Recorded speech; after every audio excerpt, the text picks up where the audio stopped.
príncipes y magnates de esta tierra, si aún hasta vuestros corazones llegan las cosas de la familia de Láptaco. Láptaco había sido rey de Tebas. Pertenecía a una familia que gobernaba la ciudad desde su fundación por el viejo rey Cadmo. Toda la dinastía gobernaba esta ciudad, pero llegó un momento en que la desgracia cayó sobre ella. Una dinastía que se volvió maldita desde que Láptaco y Penteo, antes que él, se negaran a hacer las ofrendas y los sacrificios a Dionisos, el dios del vino y la fiesta. Caro les costó, pues ambos murieron despedazados por las bacantes en las laderas del monte Ciperón. No se podía desafiar a los dioses en aquel tiempo y en aquella tierra. Interferían en la vida de los humanos, marcaban el destino, especialmente Apolo, también conocido como Febo el Sesgo, el luminoso, porque adivinaba el porvenir. Esto le hacía ser especialmente venerado y temido por los mortales. Así que le construyeron un templo en Delfos, erigieron un oráculo y allí venían gentes de todas las partes a preguntar su suerte. Había que ser un valiente para ir a preguntar al oráculo. La gente quiere y no quiere saber. A veces para ser feliz es mejor no saber demasiado. Pero Edipo era valiente, sí, y fue al oráculo a preguntar, no sobre el porvenir, sino sobre su pasado. Lo que oyó no le gustó en absoluto. Al contrario, lo que oyó le hizo salir de allí lleno de inquietud, despavorido, aterrorizado, sin saber qué camino tomar, en cualquier dirección, sin rumbo fijo, a donde sus pies le llevaran, que fue precisamente a las afueras de la ciudad de Tebas, donde Edipo llegó. En aquel momento asolada por una terrible peste, la Esfinge, una criatura maléfica, cuerpo de león, alas de águila y busto de mujer, tenía sometida a la ciudad a una epidemia de la que solo se libraría si alguien acertaba el enigma que tenía planteado, que era: ¿cuál es el ser que al nacer camina a 4 patas, en la madurez a 2 y en la vejez a 3, y en contra de la ley natural es más débil cuanto más son las patas sobre las que camina? Arriesgarse a fracasar en la respuesta significaba perder la vida. Pero Edipo se arriesgó y acertó. venció a la esfinge, que se lanzó al abismo derrotada, y la peste desapareció de la ciudad. En premio, el pueblo de Tebas hizo rey a Edipo y le concedió la mano de la reina viuda, Yocasta. Vinieron largos años de prosperidad. Engendraron cuatro hijos, 2 hembras y 2 varones. Hasta que de nuevo, otra terrible peste invade la ciudad. Pero esta vez no será al enigma de la esfinge a lo que Edipo se tendrá que enfrentar, sino al enigma de su propio pasado.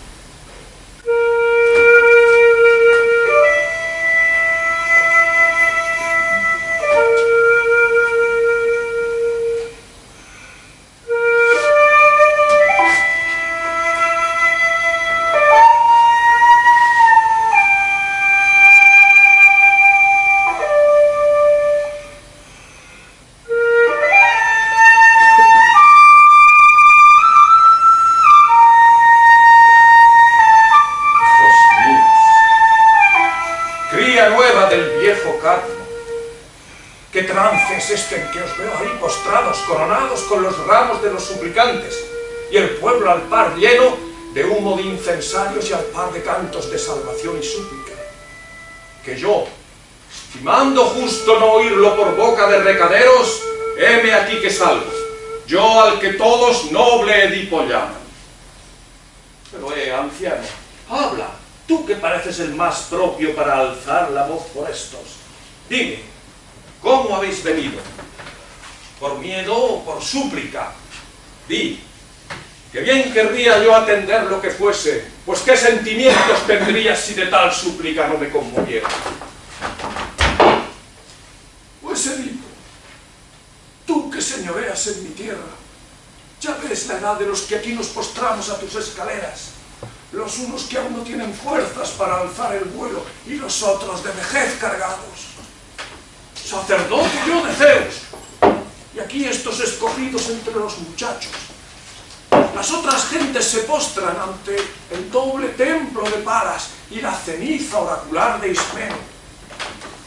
¿Qué es que la ciudad, lo ves tú mismo, en horas de males zozobrando, cabeza puede apenas levantar de los abismos del piélago sangriento, pudriéndose en granados brotes de la tierra, pudriéndose en vacadas del pastal y en partos abortivos de sus mujeres?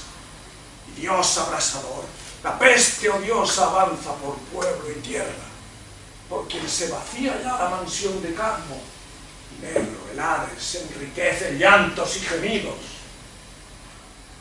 Edipo, te suplicamos hacia ti vueltos, que algún amparo nos encuentres. Ea, tú, el mejor de los hombres, alza al pueblo. Tente alerta, que no hayamos de acordarnos en tu reinado de haber subido tan alto para caer después.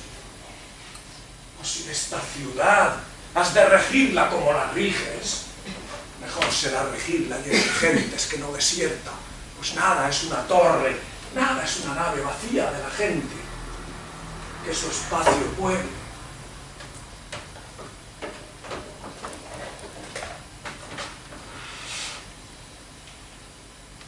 ¡Ah, hijos desdichados! Sabida y bien sabida me es el ansia con que acudisteis, porque sé que estáis enfermos todos, y aún enfermos. Ninguno hay que esté enfermo como yo lo estoy. Pues a vosotros el dolor os llega de a uno, pero mi alma gime por el pueblo, y por ti y por mí a la par. Que no de un sueño me despertáis ahora, sino habiendo ya llorado mucho, y muchos caminos he hecho envuelta de cavilaciones. Y el remedio está en obra, pues a mi cuñado Creonte, al oráculo, a la mansión de Febo envié a preguntar al rey qué debo hacer o qué decir para salvar al pueblo.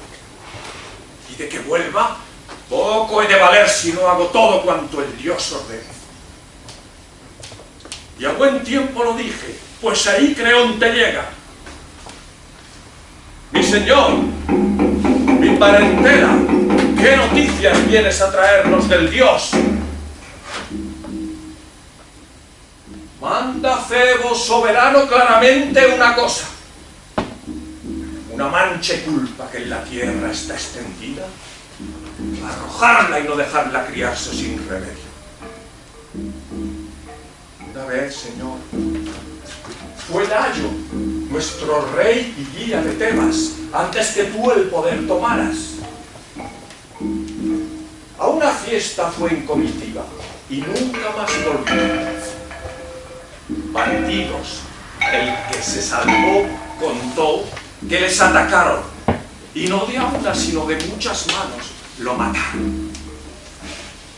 Ahora el Dios pide que se encuentre a los culpables, que una sangre pague con otra sangre, y que para ello se ha encontrado el asesino del rey Layo.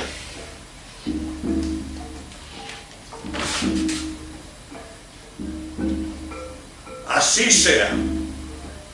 Y al pueblo de Cadmo este bando anuncio: quien quiera que supiera a manos de qué hombre Layo fue muerto, a ese le exijo que de todo me dé cuenta. Y a quienes esto no hicieren, a los dioses os ruego que ni de la tierra le crezca siembra alguna, ni de sus mujeres hijos, sino que antes bien en esta peste de hoy perezca, o aun en una más odiosa. Y maldigo al que lo hizo, que una mala vida malamente en penas arrastra. Pido a los cielos, si en mi propia casa, a sabiendas mía en mi hogar se asienta, que las maldiciones que he dictado sobre mí recaigan, y a los demás carneros, que la justicia y la protección de los dioses os asista para siempre. ¿Quién eres tú, Zeus, que de parte de Zeus has venido, de Delfos, desde el glorioso altar a Tebas? Mi espíritu tenso en el ansia está estremecido.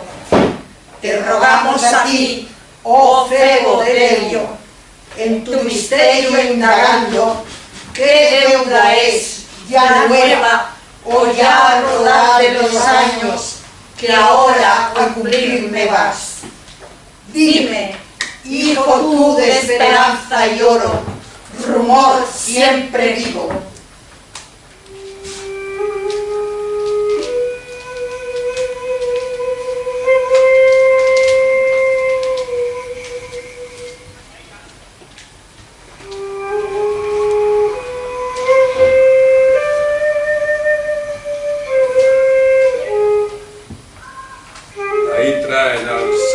Divino, es entre los hombres en quien la verdad está arraigada, el ciego Tiresias, quien mandé llamar por consejo de mi cuñado Creonte. Tiresias, tú que en todo tratas, lo explicable y lo sin nombre, lo celestial y lo terreno, si ver no ves, al menos entiendes en qué peste está hundida la ciudad. Sálvate a ti mismo, salva al pueblo y sálvame, y purga la mancha y culpa del asesinato. Oh, qué malo es saber cuando no rinde provecho al que sabe. Y teniendo esto bien visto, lo perdí de vista, si no hubiera aquí venido. Déjame irme a mi casa, Edipo, así es como mejor soportaremos lo tuyo tú y lo mío yo, si me haces caso. Por los dioses, no te vuelvas con tu saber, que aquí todos caemos suplicantes a tus pies. Porque no sabéis, mas yo no he de correr el velo de mis males para no revelar los tuyos. ¿Cómo que sabiendo no hablarás? De en sola noche eres tu cría y ni a mí ni a nadie que luz vea puedes tú hacer daño. Aunque eres rey, en pie de igual ha de ir al menos el poder de contestar. que en eso hasta yo mando, pues no soy siervo tuyo, sino de Febo, el sesgo. Y te digo, tú que a mí de ciego me insultaste, tú tienes vista, pero tú no ves ni cuánto tú pecas, ni dónde tú habitas, ni con quién tú convives. ¿Sabes de quién vienes acaso? Ni qué enemigo eres a los tuyos, a los de sobre y a los de bajo tierra. Doble maldición de pies de plomo por la madre y el padre al par va a echarte un día de esta tierra. A ti que hoy ves luz, pero mañana sombra. Y a tu grito, que puerto playa habrá, que monte citerón que no retumbe pronto con su eco, cuando te apercibas en qué bodas, por buen viento llevado, entraste a puerto fatal para tu casa. Y ni aun concibes la multiplicación de males que te igualarán contigo mismo y con tus hijos. Ante esto, a Creonte y a mi boca cubre de insulto y lodo, que no habrá peor mortal que más atormentado se vea un día. De aun esto hay que oír hablar de ese. Vete al infierno, Tiresias, da media vuelta y marcha. Vete de esta casa, tu presencia molesta. No hubiera aquí venido si no me mandaras llamar, porque no sabía que tu boca iba a decir locura, si no tarde te mando yo a llamar. Locos, a lo que te parece somos, pero a los que te engendraron, cuerdos parecimos. ¿Quién dices? Espera, ¿quién fue el hombre que me engendró? El día de hoy te engendrará y te aniquilará.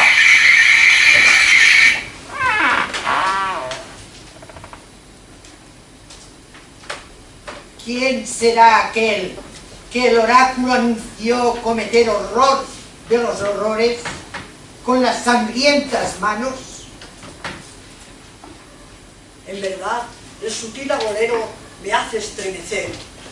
Que ni sé creer, ni negar, ni qué decir, ni qué camino tomar, ni veo el presente, ni columbro el porvenir. Nada de cuanto piensas te dé cuidado, Edipo. Escucha, Yocasta, y verás que no hay mortal que entienda de vaticinios.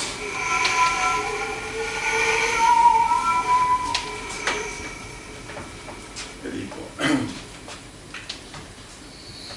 Layo, que fue rey de esta ciudad y esposo mío, antes que tú el poder tomaras, había recibido del oráculo la profecía que había de ser muerto por un hijo que él y yo habíamos de tener. El rey, a los 3 días de nacer aquel niño, ordenó que con un hierro ensartando sus tobillos fuera abandonado en un monte. Así se evitaría la profecía. Layo murió, sí, pero a manos de unos bandidos extranjeros en el camino de Delfos y Daulia. Así que nada has de temer de profecías y vaticinios, que cuando un Dios busca algo, él mismo lo ha de revelar.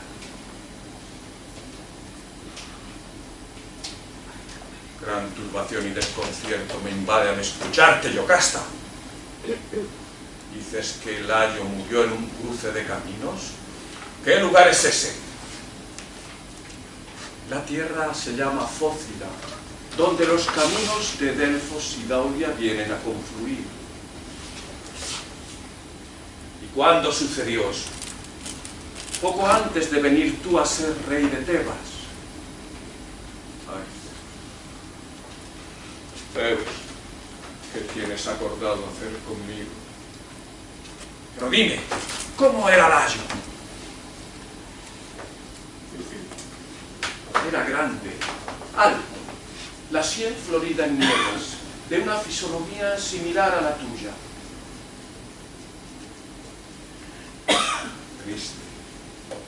Triste, que el adivino veía bien. y contra mí he lanzado las peores maldiciones.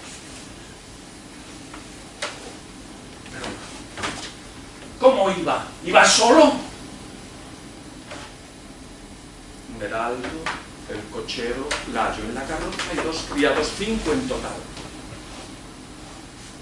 Esto está claro ya. ¿Quién trajo la noticia?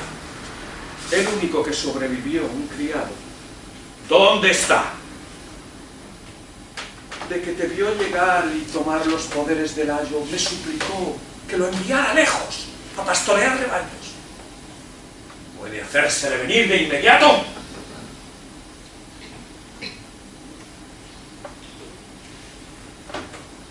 Llegado a este punto de mis zozobras, nada te voy a ocultar, Yocasta. ¿A quién podría yo hablar con más razón que a ti? Yo soy hijo de Pólibo, rey de Corintio, y de Mérope, la Doria. Un día en una fiesta, un hombre ebrio de vino me dice que yo no soy hijo legítimo de mis padres. Yo, enojado, apenas pude contenerme en aquel momento. Pero al día siguiente fui a preguntarle la verdad a mis padres, que se tomaron muy a mal la afrenta. Con todo, la idea me seguía reconcomiendo por dentro. Y un día fui a preguntar al oráculo, que no se dignó responderme, pero que lanzó contra mí las más horribles profecías, que yo había de ensangrentar mis manos con la muerte de mi padre y contraer nupcias con mi madre, con la que tendría una descendencia insoportable. Ante esto, eché a huir, eché a escapar lejos de Corintio, donde no pudiera ver nunca cumplidas mis profecías. Llegué a ese paraje donde tú dices fue muerto el rey aquel. Te contaré todo como pasó. Ya cerca de aquel triple cruce de caminos, me topé con un heraldo y con un hombre en una carroza tirada de potros. Primero el guía y después el viejo intentaron apartarme de mi camino bruscamente, con malos modos. Yo di un golpe con mi bastón al que me empujaba. El viejo lo ve, espera. Cuando llego a su altura me descarga encima de la cabeza su aguijada de 2 puntas. Caro le costó. En un abrir y cerrar de ojos, con mi bastón lo tumbé de espaldas y cayó rodando desde lo alto del carro. La pelea se fue agravando hasta que todos murieron de mi mano.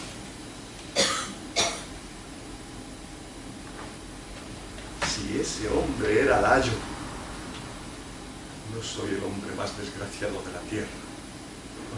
No soy el más odiado de los cielos.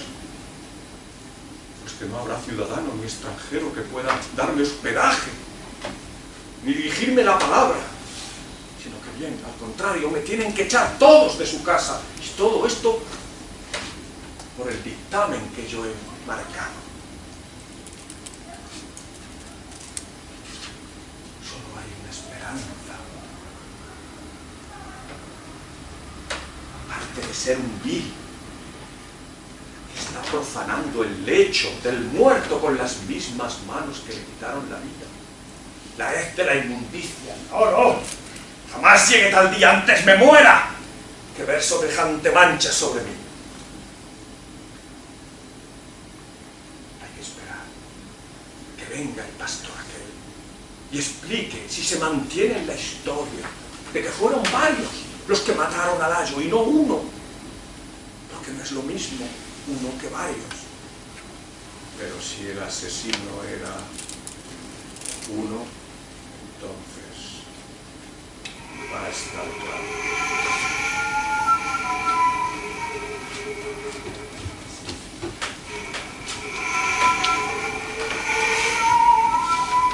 ¡Ay, obstinado Edipo! Avanzando incansable en el esclarecimiento de los hechos para salvar de la peste a la ciudad. Pero ¿quién te salvará a ti cuando llegues al centro mismo de tu laberinto? Escucha ahora un mensajero que llega de Corintio.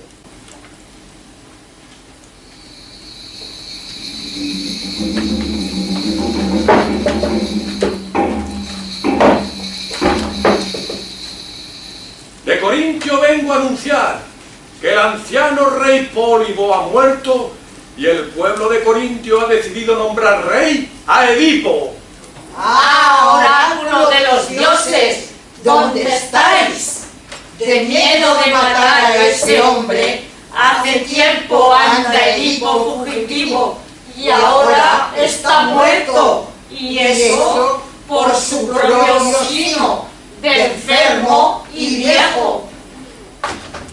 Pues ¿de qué temor andas exiliado, Edipo? De un terrible oráculo de Apolo que había de matar a mi padre y contraer nupcias con mi madre. Ah, ¿cómo no disipar esos temores?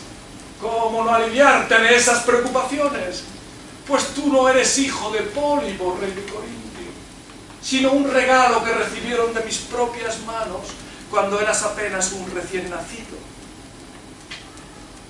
Un pastor te entregó a mí cuando yo pastoreaba rebaños en las escarpadas laderas del monte Citerón. Y yo te salvé de aquel trance, pues tenías los pies ensartados con un hierro. Por eso te llaman Edipo. ¿Qué pastor me entregó a ti? Pastor del Ayo le llamaban. Que lo hagan venir de inmediato, pues al punto hemos llegado de esclarecerlo todo. Yocasta, ¿ese es el pastor que esperábamos hace un momento?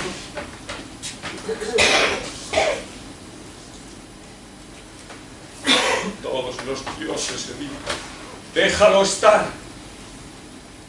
No des un paso más. Si no buscas tu perdición, basta lo que yo he sufrido. Déjalo. Ah, desventurado. Ese es el nombre que te puedo dar y ya jamás otro alguno. ¡Calla, mujer! Yo necesito saber cuál es mi origen, por más humilde que éste sea. Yo soy hijo de mi fortuna. No me ha de dejar abochornado quien tan bien me cuida. Fortuna es mi madre, los meses, los años, mis hermanos. Hijo de tales padres, no tengo por qué ignorar mi funa. Ahora, tú, pastor del Ayo, mira a este hombre que llega de Corintio y responde. Tú entregaste a este anciano un niño hace muchos años. Si no respondes a buenas, responderás a malas. ¡Sí! ¡Yo se lo entregué! Y ojalá me hubiera muerto aquel día. Era hijo del Ayo. Tu mujer en palacio podrá explicarlo. Me lo dieron para que acabara con él, por miedo a unos oráculos. Este anciano lo salvó.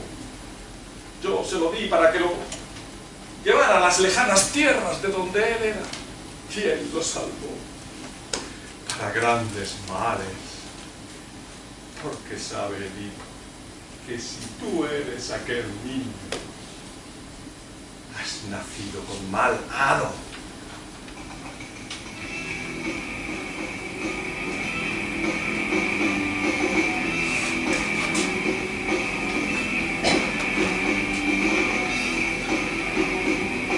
La verdad está desnuda.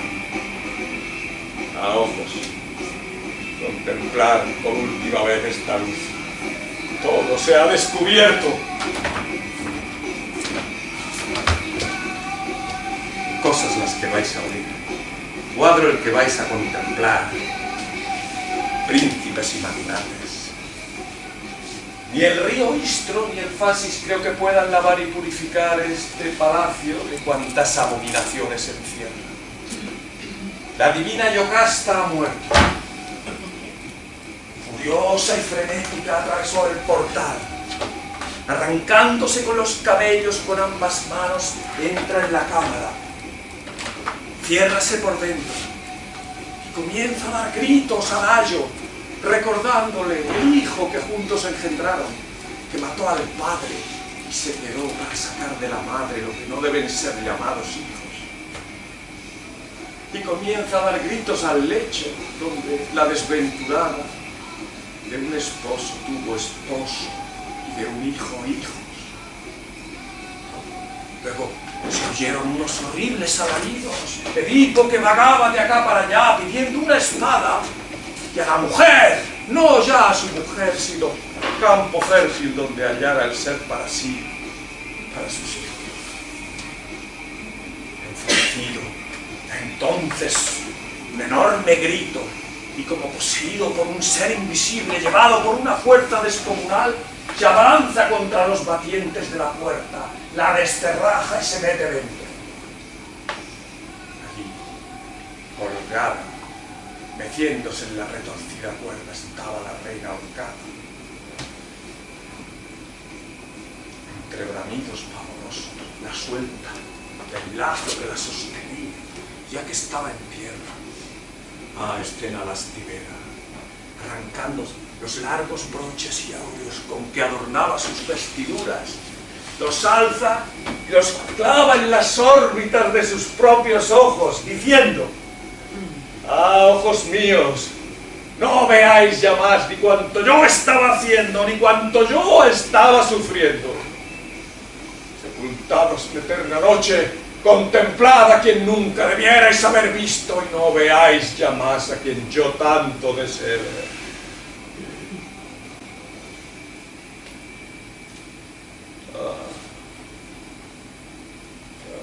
Oscuridad. Ah, noche mía. Tan íntima, tan inexplicable, tan irresistible, tan funestamente arrolladora. Bueno, adentro habéis entrado puntas de acero cruel y recuerdo de mis males. Maldito aquel que me salvó de morir, librando mis pies de los crueles grilletes de hierro. Hubiera yo muerto entonces y no sería hoy tormento de los míos y de mí mismo. Maldito beneficio. Citerón, monte Citerón, ¿tú qué me recibiste y no me estrellaste al pronto? Y así impedir tener que revelar mi torpe nacimiento.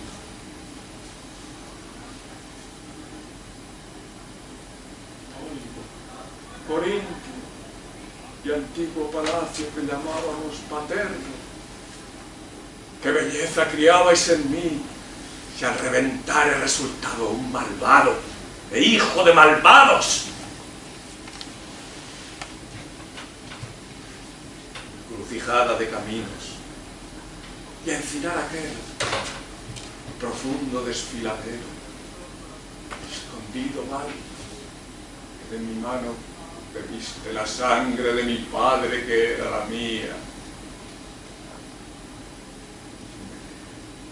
Himeneo, que me diste el ser, y luego de mí a otros. Fea amalgama de padres, hijos, hermanos, todo en uno mismo. ¿Cuántas abominaciones son posibles entre mortales? Puesto que se puede hablar de lo que no se debe hablar, os suplico, escondedme en alguna parte, o dadme la muerte, o echadme al mar. Por caridad, tocad a este hombre, no tengáis miedo, os suplico. Que males como estos nos pueden tocar a vosotros y no a mí solo.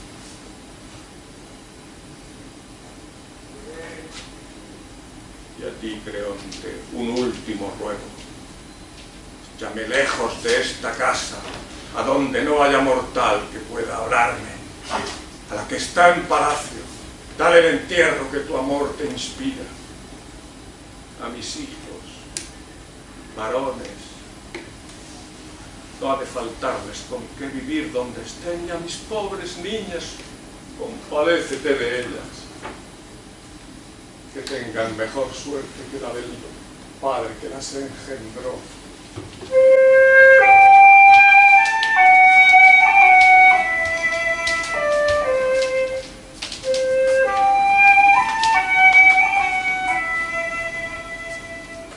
Ciudadanos de Tebas, contemplad. Él resolvía los misteriosos enigmas. Él estaba en la cumbre del poder. No había quien no mirase con envidia su prosperidad y ventura. Mirad en qué abismo le ha hundido la desdicha. A ningún mortal llame nadie feliz hasta traspasar el umbral de la muerte sin caer en desventura alguna.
Magnífico coro, Ángeles, Rosa, Ana, a Lidia, que asesora de interpretación y de música, y Pachi, el alma mater de todo lo artístico.